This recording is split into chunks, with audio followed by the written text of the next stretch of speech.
This week's episode, I don't feel so good. I don't know why. I think I got gas. But also, we were watching a football game. I don't Yeah. watch a football game. Scott can watch it. And Andrew stops by, and Jeannie stops by, and maybe Al stops by. I don't know. He said he would, and he said he was going to call in, but they didn't call in. So, Al, call in when you say you're going to call in. Yeah. But we're going to talk about all kinds of fun things, recap a few things, talk about a few new things. Scott's going to tell us that it's very cold where he's at. Well, it was anyway. It's going to be nice now. We're going to be above freezing for the first time. Yeah. Is it? Wow.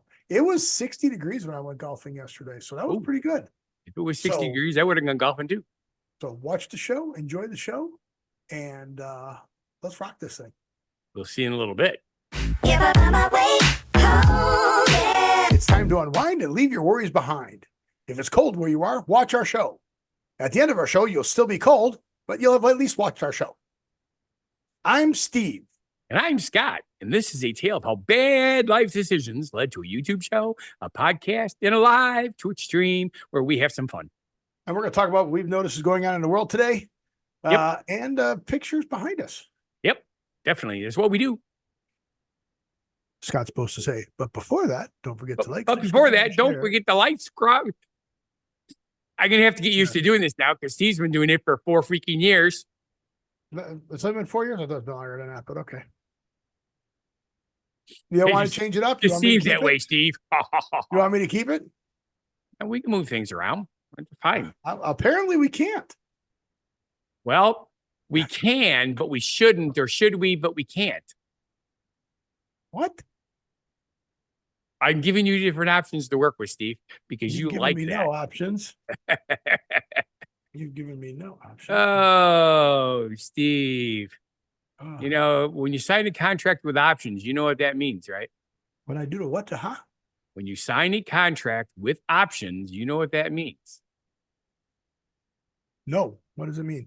It means if your attorney's better than their attorney, you're in good shape. But if it's the other way around, you're screwed. So then you know the difference if there's options. You know the difference between light and hard, right? Yes, light is weight, hard is strength. Well, no, I don't have a problem going to sleep with a light on. I do. I think that joke kills, and I just do not get the reaction that I think I should get for that. Sorry, Charlie. Although I don't have a problem going to sleep with a light on. Yeah. I get it. It's just not that funny. I think the funnier part's going to be when I say it again to go, what nobody? What? Oh. But anywho's. So, Steve, what is that incredibly cool picture behind you?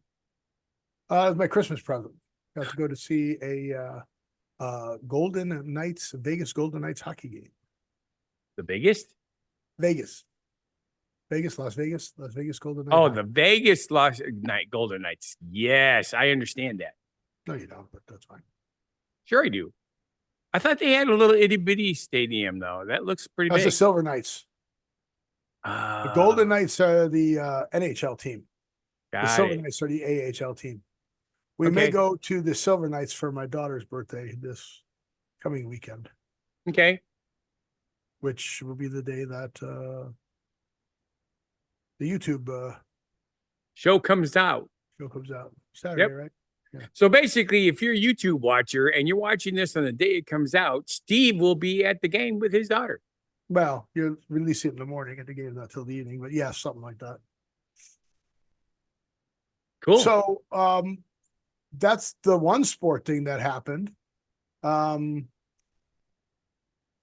other sport thing that I think is going to happen is, remember I had the picture of the Goodyear blimp up here because the Goodyear blimp was yes. The Goodyear blimp is not here anymore. Oh no, did somebody steal it? And the mooring station is gone. So I'm guessing, and I looked at, there is a webpage you can go to find the Goodyear blimp. Where's the blimp? Okay. And it's at some golf tournament. Okay. In California. And I don't see it coming back here in February. So I think they're going to do like they've done it every TV show I've ever been at. Been at? Okay, sure. Go. It's all right. Yeah, Steve knows how to speak. I don't know how to speak. But I think they did all the footage and got all of the aerial footage, and now it's in a can somewhere, and they're waiting for the Super Bowl, and they're going to pull it out and say aerial footage provided by the Goodyear blimp, Lightfoot 3. So there's 3 of them here in the United States, and it's all going to be canned footage. It's going to be footage that they took because they were up at night and stuff like that. So which I think they're missing out because they're going to do the awards or the trophy or whatever at the what do you call it, Bellagio Fountain? The Bellagio Fountain. Okay, yeah, they're building a stage there at the Bellagio Fountain, so they're going to haul them out there and like they did for the F1. They ran the race and they put them in limos, and they drove them over to the fountain, gave them the trophy, put them back in the limo, and then drove them back. All right. It was kind of stupid. There's no domes over these stadiums, is there? Because it's Vegas. Oh yeah, no. Yes, the Super Bowl is done in domes now because of the weather. Because they want to make sure that. Like so apparently the blimp can't get any pictures anyway because the dome's closed. Right. Get a parking lot full of people. Right. Or cars. So, okay. Yeah. It makes sense. So I will let you know if the blimp comes back, and if the blimp does not come back in, well, let's see, how many weeks is that? 3 weeks from now? 3, so yeah. This week is playoffs. Then there's divisional playoffs. Then there's a week off for the Pro Bowl. So 3 weeks. Yeah. So if the blimp doesn't come back, I'll let you know, and we'll all know. Well, because you watched the Don't Know show, we'll all know. That's right. That the blimp footage is not live. Cool. Speaking of cool. Yes. Is it cold where you are? Today was the first day that we almost hit 20, but we up until yesterday, we got up to 10 degrees. But we had that is ridiculous. 108 hours of below freezing temperatures. Below freezing or below zero? 108 hours of below freezing. Okay. We had one 12-hour period of minus 25 without the wind chill. Minus 25. Without the wind chill. Still, then minus 25. Then it went up to 0 for the next day. And then it only went down to minus 12 the next night. Wow. And last night we had a bus run out. It got up to 14 degrees when we first took the bus out. How do you do that with diesel fuel? Well, you put 911 in it so it doesn't gel. Plus, you use winter blend. But we were having problems with the airlines freezing, and we had to be really careful. We couldn't shut the bus off. It was not that it wouldn't start again, just with the airlines frozen, it wasn't charging up air to keep, because you need the air for your air brakes and your air ride. And the opening and closing the doors uses air. So somehow the lines froze up, and it took. Did you not get all the moisture out of the tanks? Apparently not. It has an automatic air dryer on it. It should never have moisture in the tanks. It should never have. Yep. Great. But I was informed by a mechanic that helped us out from the Kolnick Corporation. He said, because the lines go all over your bus for your doors and stuff, there's bends in them. So the automatic air dryer does not necessarily get rid of all the moisture. And then there's it only gets it out of the tank. Yeah. There's stuff in the lines, and the lines are where it froze. So you got to blow out the lines. Well, there's no way to do that. So what we ended up doing was we put it in his shop for 3 hours, and he got in there, and they washed their trucks with warm water, not hot water, but warm water. He used his truck wand, got underneath our bus, hit the air tanks, hit the water eliminator, air dryer in the back of the bus. When he first sprayed it, the water that he was spraying on there froze instantly. That's how cold it was. Yeah.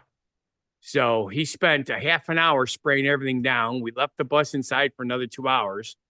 Then we took the bus out of his shop because it's their shop. I couldn't be in a shop all day. Parked the bus at my house real quick, went to our shop that my brother's stuff has been in for almost a year now. So we put things together, sort of, enough to move them, towed everything out of the shop and pushed it on the side of the building and put the bus in overnight with the heat cranked up as high as it would possibly go. Because the bus was so cold, even 12 hours of being in the shop, when we back in there, the air temperature in that shop, with that thing blowing all night long, was 48 degrees. That was how there was still snow on the bus when we, Yeah, the only way to get those lines completely done is to disconnect the solenoids on the end and then let the air just blow out. Yeah. Blow it all out.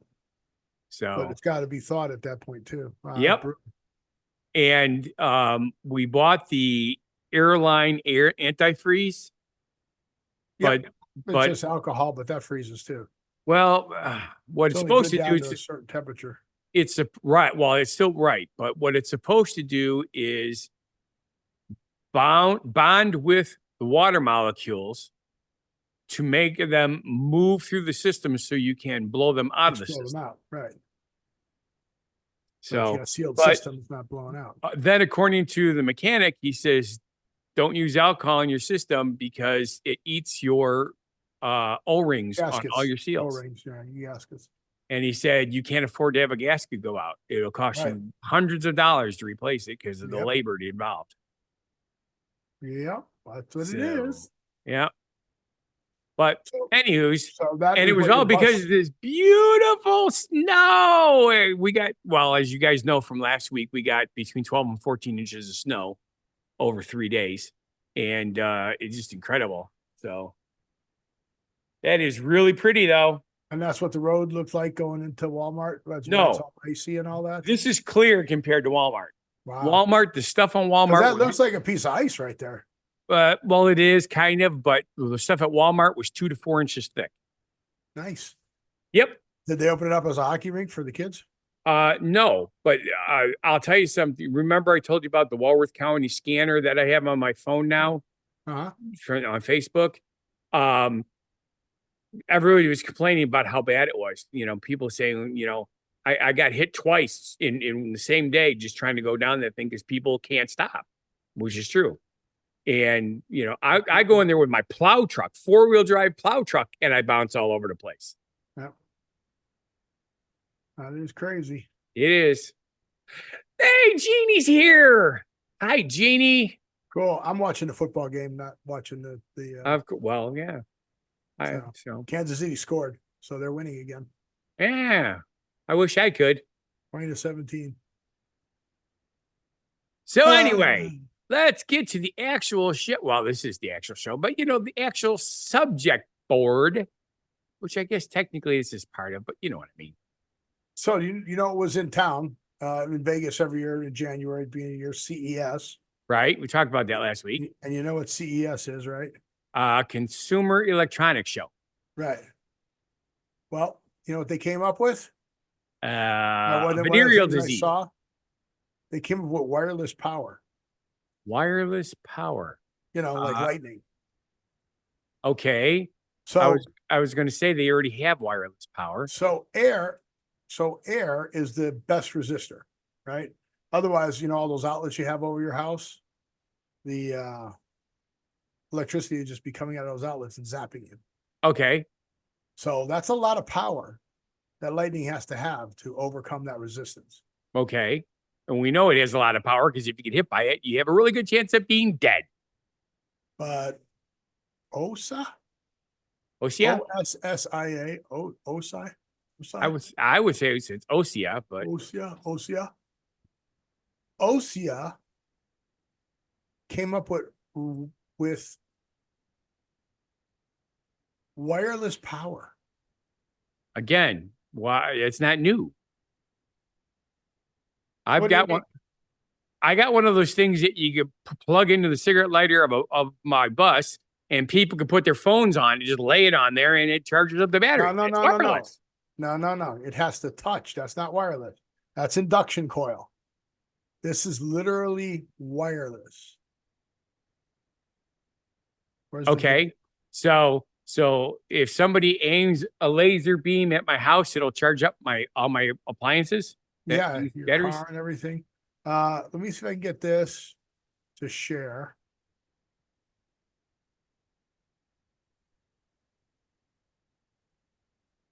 Share. Where's Sunny? I don't know.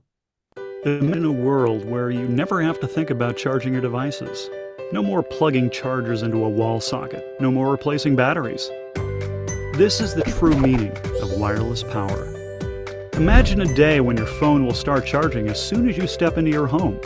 Your TV remotes, video game controllers, tablets, smartwatches, fitness bands, even your smoke detectors will continuously work without running out of power.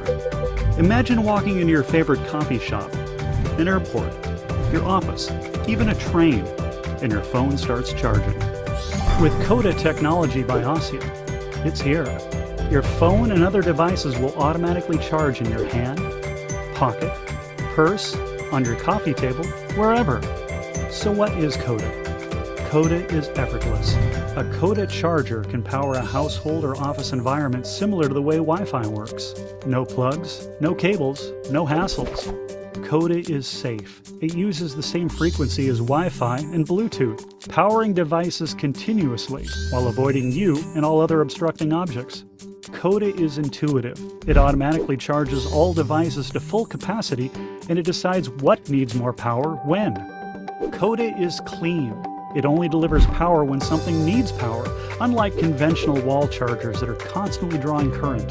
Coda is small. Its receiver is a microchip that can be embedded into virtually any device, even standard-sized batteries. Just think, a battery that never runs out. Coda is enabling. It's rewriting the rulebook on how we power devices, freeing innovators to take technology to the next level.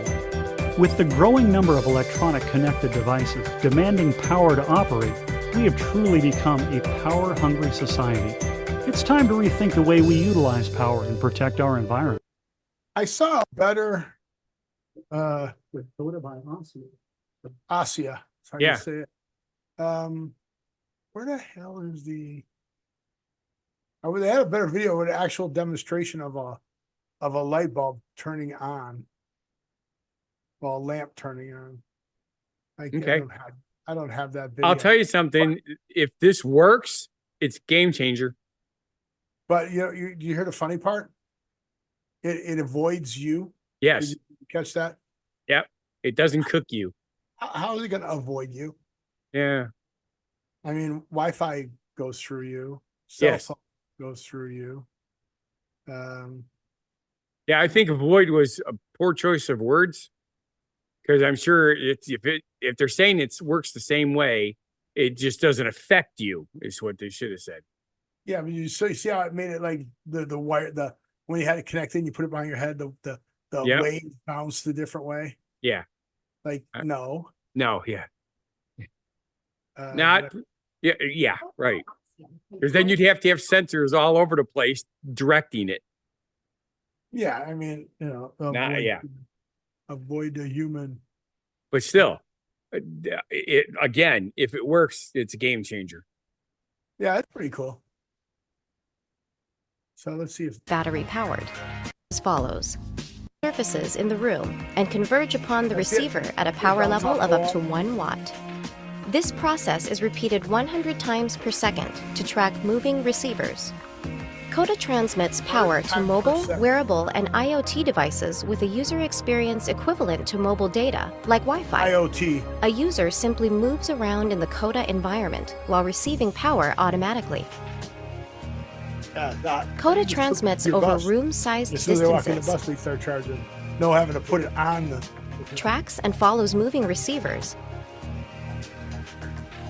around obstructions, and does not require a user to place their device in any location or position. Finally, Coda can deliver to multiple mobile receivers simultaneously at a 2 meter to 10 meter range at about 1 watt each. Range and power can be enhanced depending on the application. This means true freedom for the user, enjoying uninterrupted service, not having to think of devices in the Coda also has a connected home application. Phone is equipped to charge automatically. Features of Coda is object detection. This feature can be used to detect motion in the environment for security purposes. Powerful, real-world applications. Yeah, and since it tracks you, it's going to track you too. That's kind of cool, Yep. right? No, I thought it was cool. I agree. This is one of the best nerdy things we've come up with in a while. Well, so now you got the batteries that charge themselves. So now all you have to do is make dirt-powered fuel cells. Ooh, didn't we talk about that once before? No. Are you sure? Yeah. I sort of remember something like that. And you know I'm not good with remembering things. Well, so if I remember it. Considering this was published on January 12th, 2024. No, we didn't talk about it. Not this particular one, but something not similar to it. So it harvests the energy from the microbes that live in the soil. Ooh. And if you do this, you never, ever, ever, ever even have to charge this battery. So they're setting up these batteries on sensors in farm fields for the turning on the sprinklers and stuff like that, or for testing the you know how you have sensors out there for the moisture of the soil and stuff like that. Okay. So yeah, how cool is that? Also cool. So a battery that never needs to be charged ever. This is from Northwestern University out of Chicago. Okay. So this research was published January 12th. So unless you're time traveling, then no. Yeah, no, we were talking about something where they're making batteries out of the ground or whatever for cars. Cement? Was it cement? No, we talked about cement one, yeah. I don't know, but this is a bunch of devices with IoT. You know what IoT is, right? And I always thought this was a weird way to use these words. You heard of SaaS, right? Software as a service. Okay. Right. So you don't have the software on your computer. Right. You log into it remotely and it's a service that you pay for. Right. And that's the software and you get to use it. Well, it's like IoT, Intuit Online. IoT is the Internet of Things. Okay. And I'm like, that's just a weird way to say that. It's things that are connected on the internet. There's a lot of it. They keep trying to get me to switch over to it. And I'm like my Intuit, which is QuickBooks. As IoT? Yeah. They want you to do everything. No, they want you to do it as SaaS. Or SaaS. Yeah, software as a service. Right. Okay, yes. Which is still through the internet. They just want okay.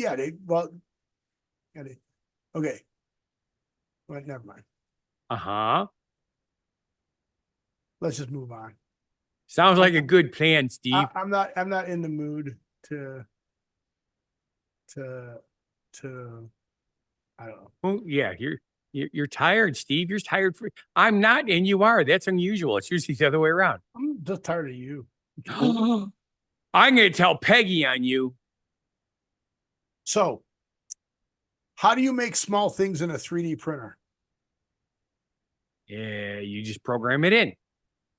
No. No. You make a 3D printer, make a small 3D printer. Check out the size of this 3D printer. Okay, the world's smallest 3D printer. This printer, let me come up with its size here in a little bit. It's just got music in the background. They used a 3D printer to print this, obviously, and they put some hardware on it. But and theoretically, this thing works. Not theoretically. I'm going to show you it works in a second here. Once we get through it. Because I don't see any place to plug it in. See oh, wait. There's a cable there. Yeah, look. There's the fluid.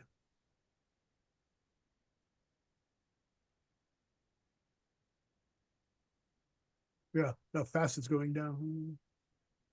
Now it starts printing. This is cool. It got into the liquid. Now it'll start coming up. I wish there was a way to go faster. Yeah, that would be convenient. Are you saying to make the thing go faster? Playback speed. 1.5.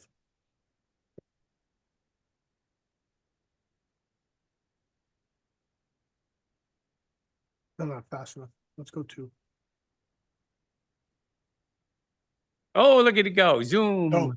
So I'm doing 2 times. He's doing 40 times. So is that 80 times? Oh, okay.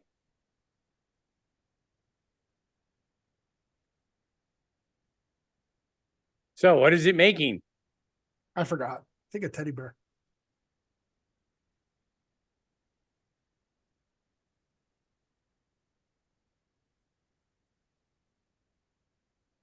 Okay, apparently it's done. So let's see what happens. Oh, it's a robot.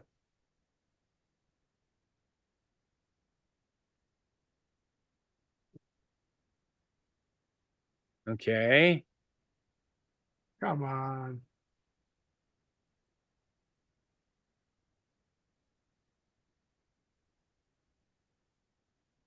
Come on.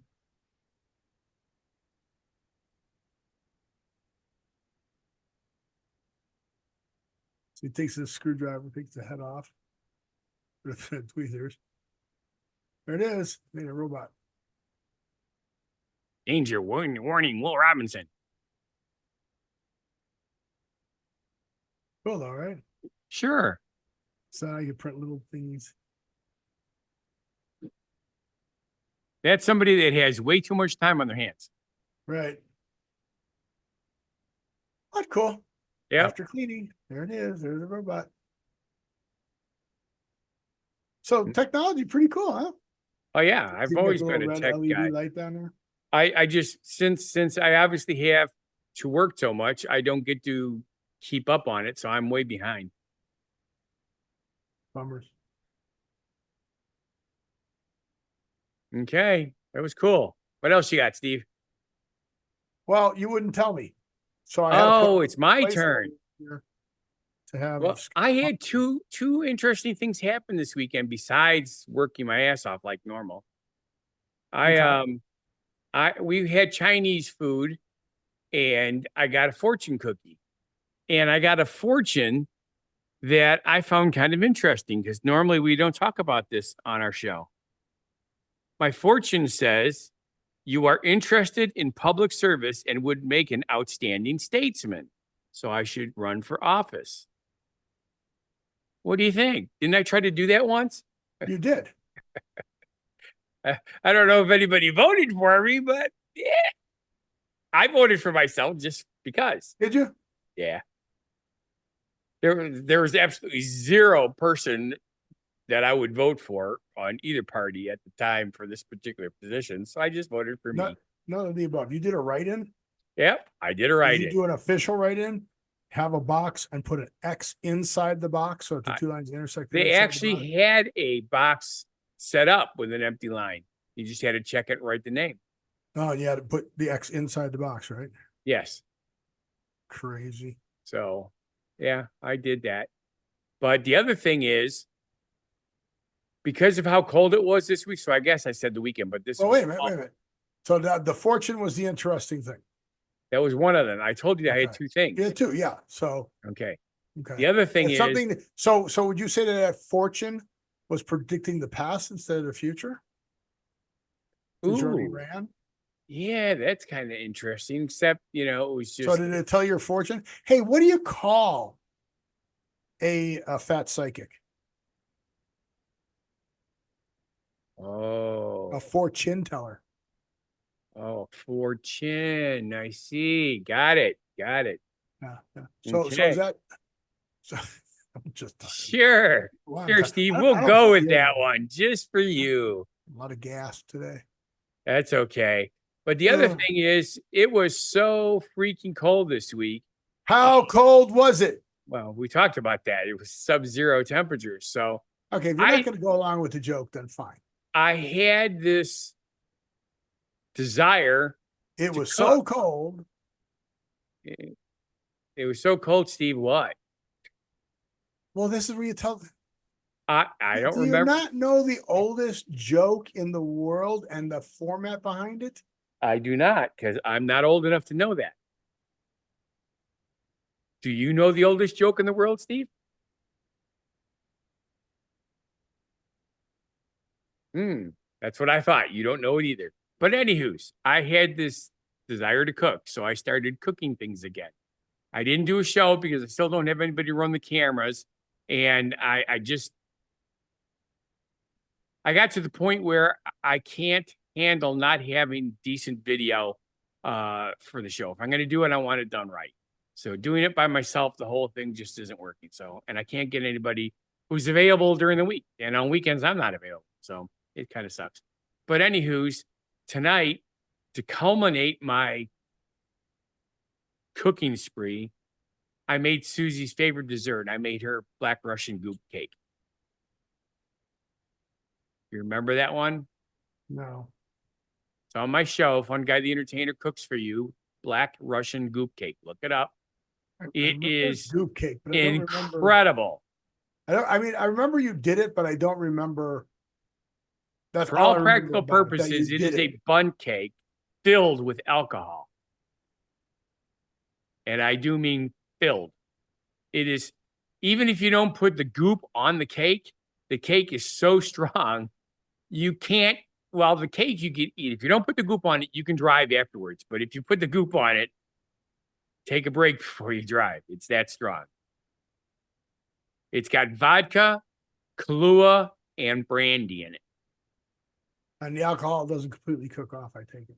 In the cake, I'm assuming that the outside part of it does, but it's actually, the whole thing's saturated. It's mixed in with the batter. So the part in the middle, when you're eating the middle of the cake, you can still, it's strong.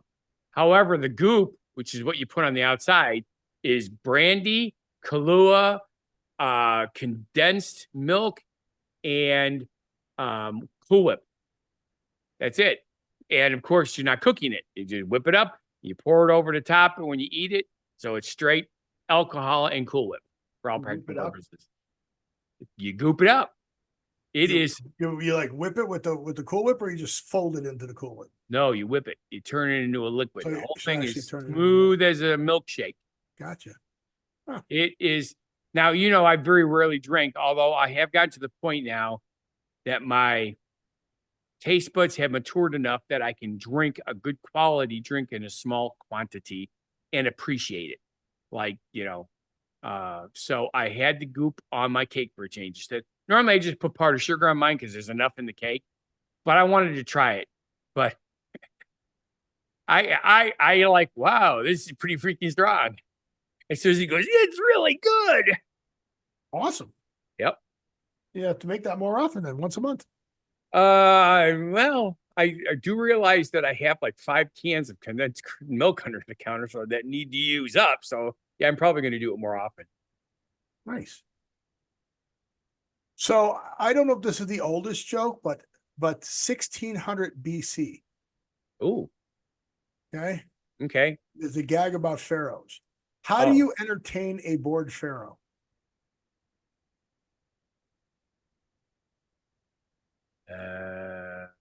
You sail a boat of young women dressed only in fishing nets down the Nile and urge the pharaoh to go catch a fish. Oh. I think that would entertain me. Okay. Yeah, weird, right? Sure. Sure. Okay. Weird. You know, and if you're going back that far, you might be talking about the oldest profession too. So that's the oldest joke. Okay. So there you go. Works for me. So guess what time it is, Steve? Something which has never occurred since time immemorial. A young woman did not fart in her husband's lap. Okay. That's an older joke. That goes down to 1900 BC. Okay. But I don't understand how it's a joke. Yeah. Well, a young woman did not fart in her husband's lap. That's a joke. I would assume so. Think about it. Their vocabulary was much more limited back then. Yeah, I don't know. So cool. And they didn't have the internet, so. Yeah. So there you go. There's your oldest jokes. But is it halftime? It is. All right. Ooh, ooh, ooh, ooh, ooh. I sort of got a head start on this because the stores had me going when I was there today. What? You'll see when I say it. It'll make sense. Are you ready? Are you ready? I'm ready, Steve. Okay, ladies and gentlemen, it's time for Fun Guy the Entertainer to tell us about what we should be positive about. And I'm positive he'll be positive positively. Valentine's Day is approaching, and there's candy in the stores. Making sure you have a loved one is just one of those chores. But if you end up alone on this day made for two, remember, we love you, and our show is always here for you. Oh, no, you missed the rhyme. No, I didn't. Oh, no. Remember, we love you, and the show is always yours. Chores, yours. No, that chores goes with the first one, which was stores. Making sure you have stores and chores. One of your chores. Two and you. Alone of this day made for two. Remember, we love you, and our show is always yours. Oh, it was so close. No, that's not that. You're wrong. I did it the right way. I know I'm wrong, but mine rhymed, even though poems aren't supposed to rhyme. But mine rhymed. Mine rhymed. You got to admit. You got to admit. Yours was like a haiku rhyme. It was not quite right. Mine is like an inappropriate poem. Yeah, there you go. Because poems don't rhyme. People think they do, but they don't. Okay, so what do we got next? Oh, something you don't need. There's a lot of things we don't need, Steve. But I will admit, mints that taste like beer probably. Oh wait, beer flavored mint. Beer flavored mint. Yeah, beer flavored mints. So they were sold out the day that this came up, and I took a look at it. and the webpage is actually down from Miller. Okay. However, the images are still up to search. But yeah, Miller Lite beer mints, artificially flavored. That's right. Course. Miller Lite. They were $5. You could only order one. I don't know what shipping was, but yeah, they were actually mints. Actually, mints that were flavored like beer. Okay. Yeah. No, I don't find a use for that. Miller Lite releases non-alcoholic beer mints. They made sure they said they were non-alcoholic for dry January. Okay. Now, have you heard about this term, dry January? Yes, only because I came across it last year for something when I was doing research for something. Okay, let's see if you remember. What is dry January? I just saw it. I know I read it, but it's been so long. I want to say something about it was kind of like your Movember thing, only for something else. Okay, no, but okay. Okay, that's what it was. No, well, what do you think it is? Well, that's what I would have thought it was. Something like, you take a month off from drinking, or you don't take a shower for a month. Maybe that's what it is. Exactly. Really? Dry January began. No. I was going to say, it sort of makes sense. Yeah, because in the old days, you're out in the wintertime, you don't take a shower. You'd freeze to death. Okay. Dry January began in 2012 as an initiative by Alcohol Change UK, a British charity. So there's your charity thing. Okay. To ditch the hangover and reduce the waistline and save some serious money by giving up alcohol for 31 days. Millions of people now take part in the challenge, with more Americans taking notice each year. Okay. So it is not drinking for the month of January for 31 days. So I was right the first time. Well, there's no charity. The charity in England, Alcohol Change UK, but it doesn't say like to donate money. Like Movember, they actually tell you donate the cash here. Yeah. There's no big,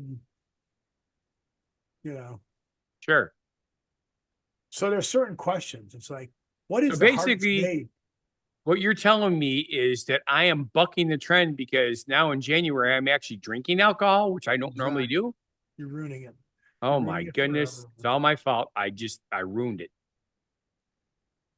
So, what is the hardest day of dry January? One of the questions, right?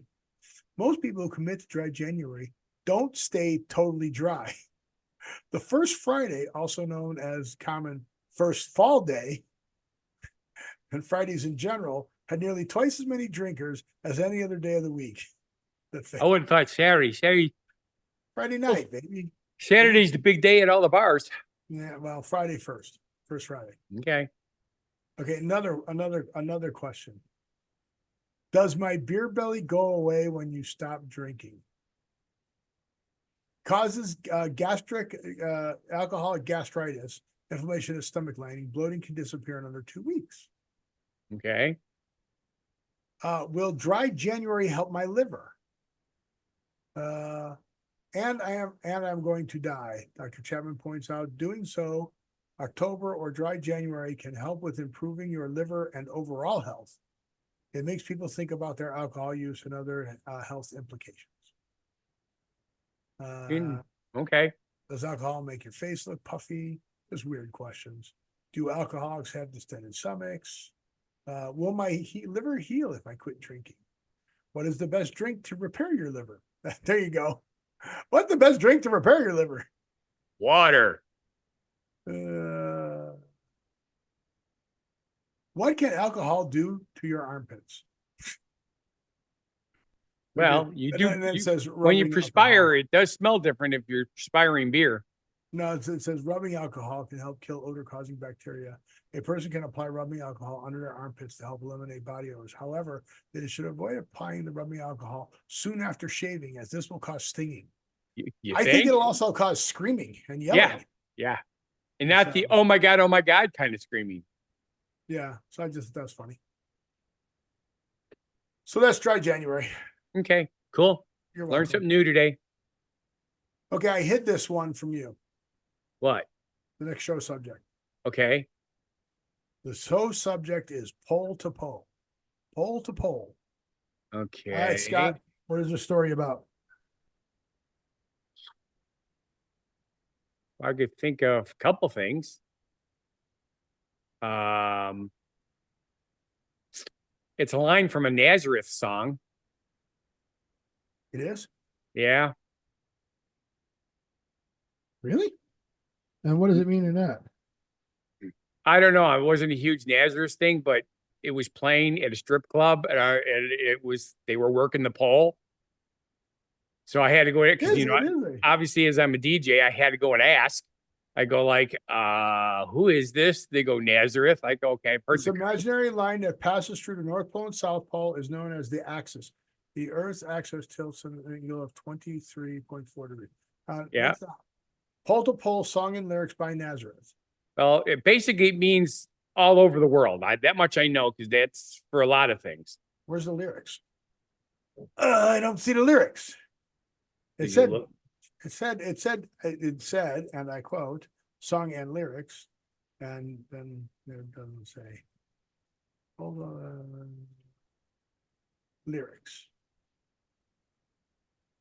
Because I know that there is a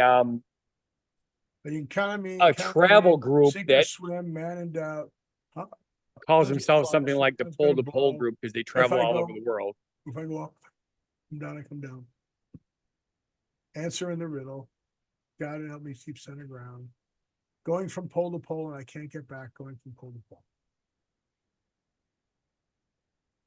Cool. Okay, that's the song. Going from pole to pole, and I can't get down. Going from pole to pole, and I'm losing down. Going from pole to pole, I can't get back. Going from pole to pole, and I'm losing ground. Nazareth. Okay, there you go. Very exciting. So, which one was it out of the three things I came up with? Any of them? No, none of them. Okay, so what is it? So we talked about all of the Teslas at the airports or in Chicago that won't charge and they're just dead there. Right. So Nissan Nissan decided, why can't I share this? Decided to build an electric vehicle, and they drove it from the Antarctic to the Arctic. Interesting. It's a long ass drive. Yeah. There's some of it right there. I'm not exactly sure how they could do that because I don't think there's land There's mass. not land masses the whole way, so they had to put it on a boat at some point. Yeah. But it's a pretty cool looking car. They built it's a stock car, except for the fact that they had them clear away the fenders so they could put bigger tires on it. That makes sense. And they put some plates underneath to protect the bottom. But magnetic North Pole, and they start driving south. It's on an EV. And they charged it. Now here's the best part. It took like 10 months. Okay. Well, the other thing, there's other vehicles involved in this because somebody's videotaping this in a different vehicle. My name is Chris Ramsey. I'm an EV adventurer and Guinness World Record holder. Record holder. Like that. Pole to Pole is the world's first electric vehicle drive from the magnetic North Pole to the South Pole in Antarctica. It's never been attempted by a combustion engine vehicle, so doing it in an electric vehicle is obviously the first, but it's the first vehicle in history. We are starting in the Arctic, traveling through Canada, North America, the full Central America, and into South America and Antarctica. This is a message of inspiration and hope as we travel. Cool, huh? Yeah. Can't really skip and do anything Through these countries.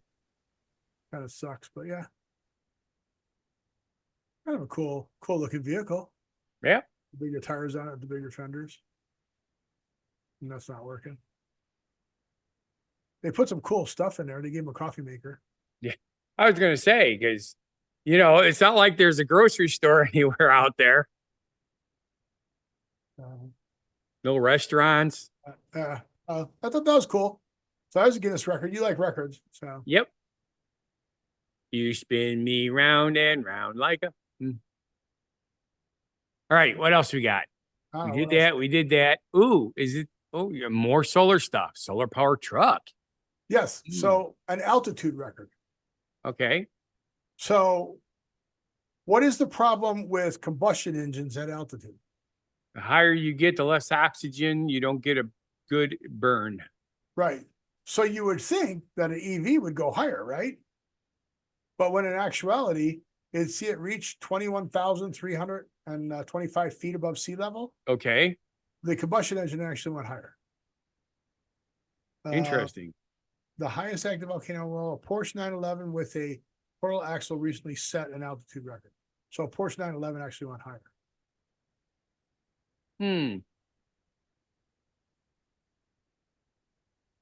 So running synthetic fuel, a sports car climbed to 22. This only went to 21. So, but it was a synthetic fuel, obviously, to get it to go. I don't know why they started out at first. Okay, you want to say anything about that?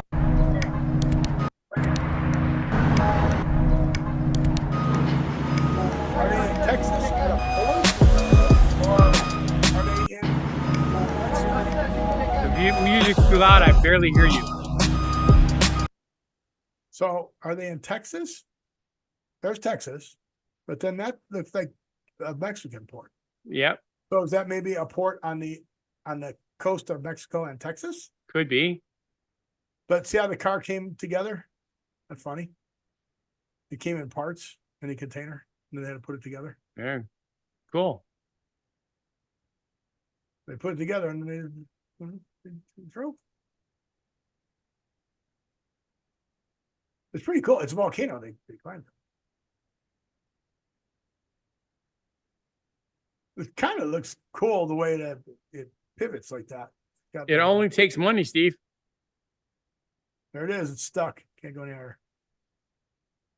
Solar panels to charge it and lay out all the solar panels.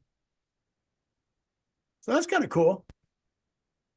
So they're doing a lot of EV stuff, even though people are starting to go away from EV. Well, Yes, although more people are going to come back to it too. Like everything else, technology has to keep improving in order to become viable. So I understand the concept behind it. They just got to make it more efficient and make it so people can afford it. Yep. So you saw we talked about AI. Yes. And all that. Hey, what? AI? You mean Al? No, we talked about AI. We talked about the robots that were building robots and that. Okay. But now, Al, we talked about AI, and we talked about Al. Al can now read your mind. Well, we already knew that. He's a psychic. And would you trust Al to read your mind? No. Are we going in the right direction? If we're building Al and we're giving him all kinds of things, we want him to know we could shut him off, kind of like Hal in 2001: A Space Odyssey, where he wants to shut him down, but then he knows he's going to shut him down. And go, no, you can't shut me down. Don't shut me down. So what's the deal? Yes, that's a problem. So, as a matter of fact, I remember one of the Star Trek episodes where the computer took over the ship and killed people to keep itself alive. Right. So Neurable has headphones that you put on with ear cups that can measure your brain waves while you listen to music. Oh. And it can tell when you're focusing and give you alerts and all that kind of stuff as to when you're focusing and when you're not focusing. Okay. In your own brain. Meet N10 from Neurable, the smart headphones. N10. How and when you work best. N10 gives you scientific insights into your brain that help optimize your productivity and block out distractions. Whether distractions prevent you from getting through an onslaught of tasks, or you want the focus to make your aspirations a reality. N10 helps you stay focused on what matters most and win back time in your day. When you focus, your brain cells produce electrical signals. N10 has cutting-edge, soft EEG sensors woven into the ear cushions that detect these signals and interpret them using advanced signal processing algorithms. The Neurable app then translates your brain activity into data and insights that are practical and easy to understand. With N10, track how specific activities impact your focus and dive into trends that show when and where you focus best. Build better habits so you can optimize your day and avoid burnout. Plan certain tasks around your peak concentration times. So what happens if you get this and you find out that you just never focus and you can't focus? That would be a large percentage of the population. Right. So would you get a pair of these? No.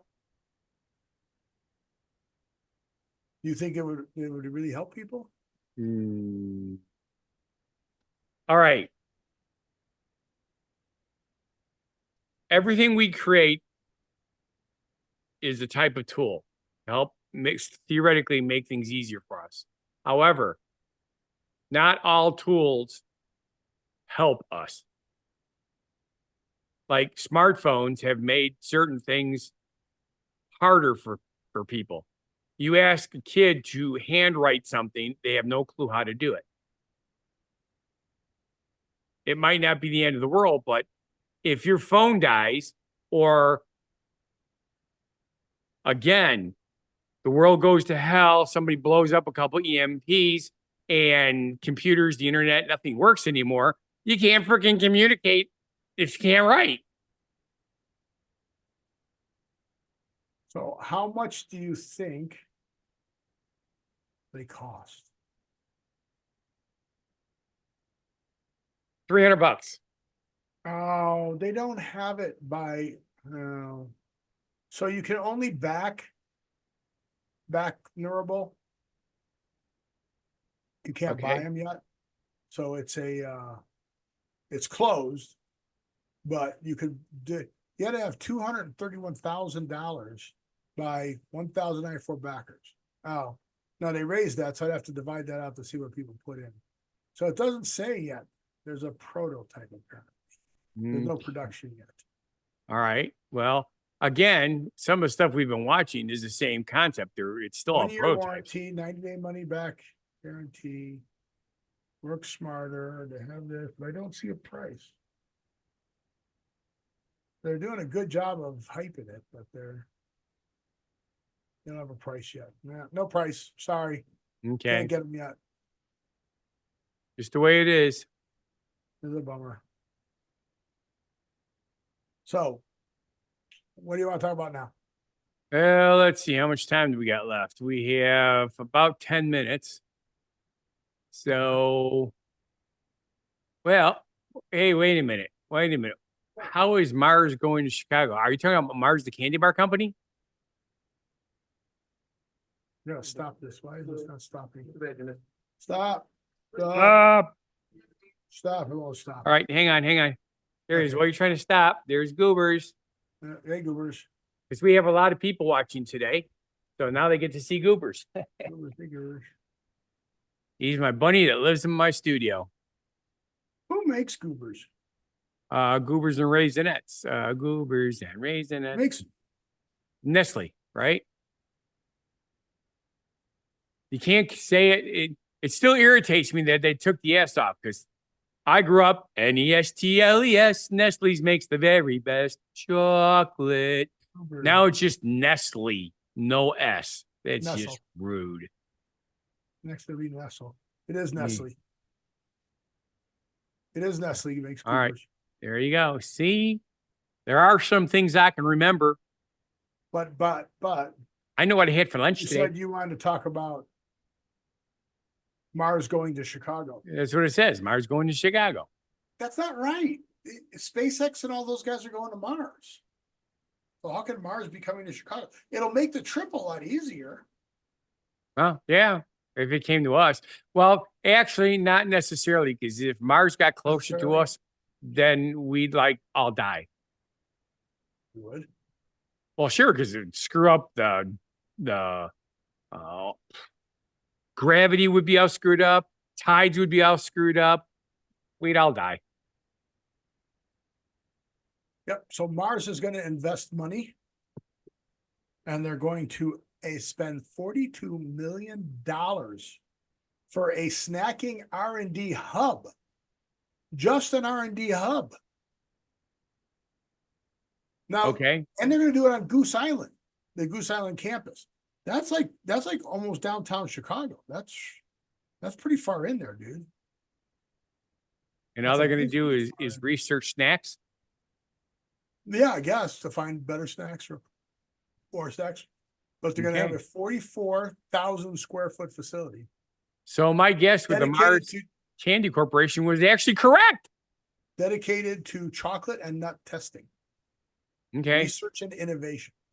Ooh, will they pay to test me? Well, you might be able to go there and be a tester because they're looking to double their snacking business. Double their next snacking business in the next decade. Okay. I just thought maybe they try to use me because I'm a nut. Yeah, it's crazy, huh? Yep. Now, when I worked for Kraft, I used to have to go to the Mars plant. The M&M, well, it was M&M's at that point. Well, is it still M&M Mars? Yes. And the cool part about being on the campus, actually in the facility when they're making the candy, you can eat all you want while you're there. Right off the conveyor belt. Okay. Probably the rejects. You could eat all the rejects. No, you can take fresh stuff off. They just go ahead. Take it. You can't put it in your pockets. You can't take any off campus. Right. Whatever you can eat while you're there. Okay. Kind of cool, huh? Sure. The Quick Trip stores around here are trying to hire people, so they say free coffee and must love Glazers, which are their donuts.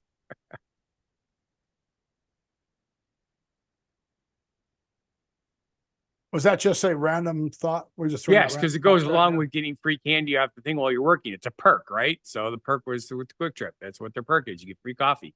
It's like I don't drink coffee. Glazers or donuts. But you get the glazer. You get the Glazers. I thought you got a blazer. Yeah, they're glazed donuts. They usually come 6 in a box. And you can eat all the donuts you want for free while you're there? I seriously doubt it. They just say must love Glazers, but you get free coffee. So you get apparently you got to buy the Glazers, but you get the free coffee to drink with it, I guess. That sucks. Yeah, Susie said I should go to work for them because they pay more for assistant managers than I make. And I'm like, yes, but I'd have to work weekends. She says, you're already working weekend. I says, that's the point. I can't work here and still have all my businesses. And she goes, that's my point. I'm like, okay, I see where you're going with this now. We're still on the air. Yes, I realize that. Okay. Just checking, make sure you knew that. Yeah. Hey, I'm wide awake, so my brain is rambling with information instead of just duh. Duh. So now what do you want to talk about? Let's see how much time we got time for another one, don't we? Let's see what else we have here. Got 3 more you can choose from. Let's see. Ooh, helium. Helium is awesome. Let's talk about Steve, do you have gas? I do. Me too. I don't know why. It's killing me, man. I got 2 tanks of helium in my garage. Well, you know there's a helium shortage, right? It's been a helium shortage for 8 years. Right? So this story is just too weird for me. So they discovered a major helium deposit. Okay. While they were doing some mining. Excuse me just a moment. Hang on. Hi, Andrew. Oh, Andrew's here. Andrew's here. I don't have the chat up, so you'll have to tell us what he's saying. That's why I said, hang on a second, because you wouldn't know. But now I'm really confused because the way helium works is it comes from gas or oil wells. It's a byproduct. So it's not like there's an underground cavern filled with helium. That would be weird. Okay. Phil Larson was not looking for helium. They were drilling for copper and nickel. Okay. Sure. So they drilled down there, and one day they hit a gas pocket, a pressurized gas pocket. Okay. And it was a lot of pressure. It blew the core tube out of the drills, right? Right. So it just blew the drill right out of it. Oh, sure. And the gas flowed for 4 to 5 days while they were trying to figure out what they were dealing with. Okay. It took them 4 to 5 days to figure out that this was helium. With so much energy, it blew the drill out of the hole. And it took them 4 or 5 days to figure out that this was helium. How hard is it to figure out it's helium? Yeah, tell me what this if it's helium. Right? I mean, and then at 4 to 5 days, it just went. And there was no pressure change of the gas. Like for those 5 days, it just kept racing out of the hole. So here's the best part. They walked away from the hole. It was not part of what they were targeting, at least to do. So the crew didn't do anything about it. They just capped it and walked away. And it came up to be 10.5% helium. Okay. Then that's way higher than what a normal helium deposit. Right. So this thing is like super condensed helium, super what now helium? What is it? Concentrated. This is in Minnesota? Yeah. Concentrated. No kidding. How did I not hear of this? There are only 2 other documents of helium pockets at 10% in North America. Oh wow, this is pretty high. I guess we made some money. Yeah. I mean, how are you guys a drilling company? You've got gas and they just leave it. The gas. How do they know it's not like a poisonous gas or something? Right. Well. Yeah, I'm okay. Again, we've talked about the fact that I'm a John Wayne fan. Okay.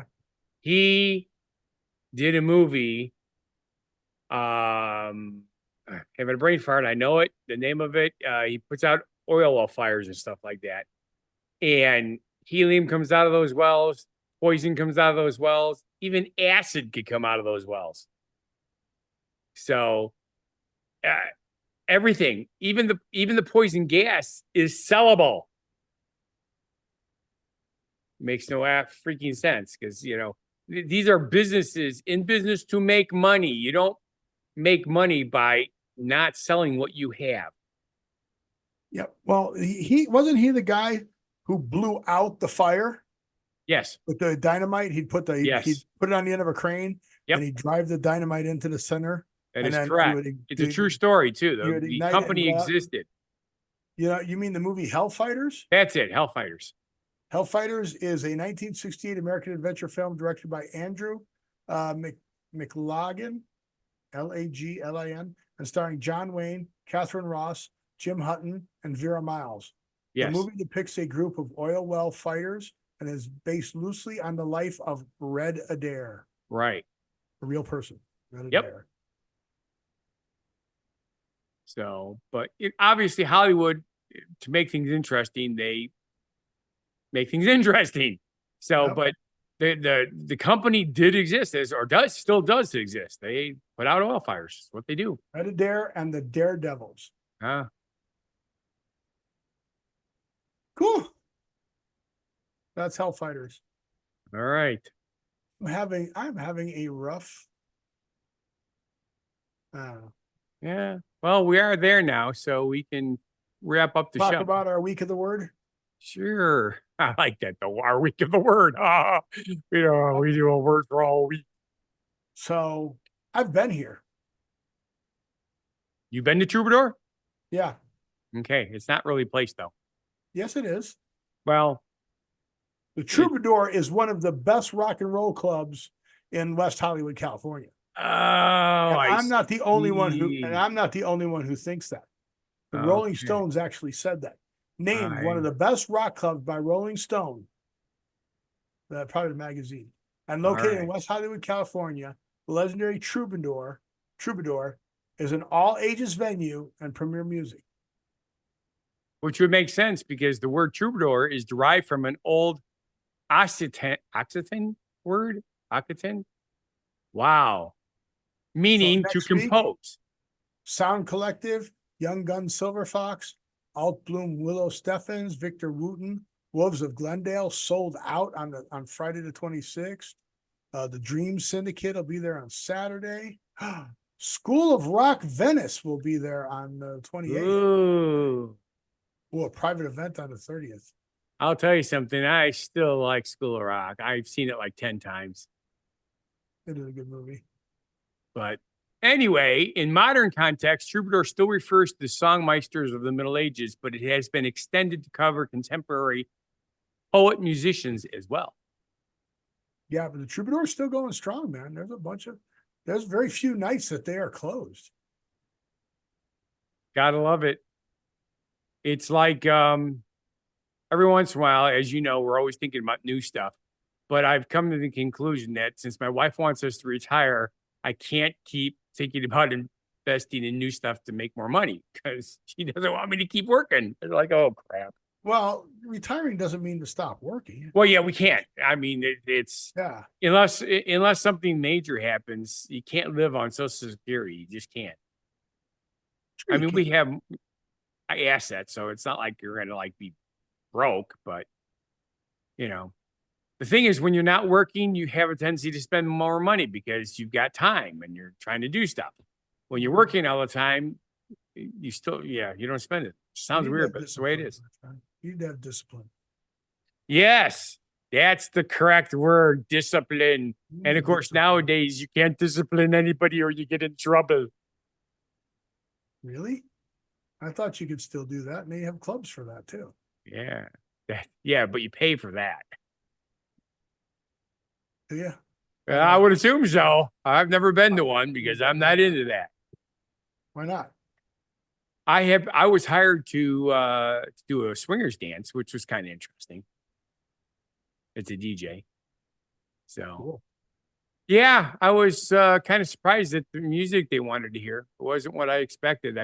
I figured it'd be like a strip club where they wanted to hear that bump and grind type music. And, they wanted to hear like 50s and 60s rock and roll. And it's like, okay, I've got it. I'll play it for you. I like that old dumb rock and roll. Yeah. Which here's a Skinnerd. A little bit of trivia for you, Steve. What does rock and roll originally mean? What does rock and roll originally mean? Yes. I have no idea. Sex. It was the African American community's way of singing about sex without getting in trouble. And I didn't know that until about 10 years ago when I saw a documentary on that. Really? Well, you know what the BBC says? It says in an English accent, no, I don't know. The term rock and roll derives from the more literal rocking and rolling, a phrase used in the 17th century sailors to describe the motion of a ship on the sea. Any phrase here uses suggests a rhythmic movement of this sort, particularly by lonely seamen.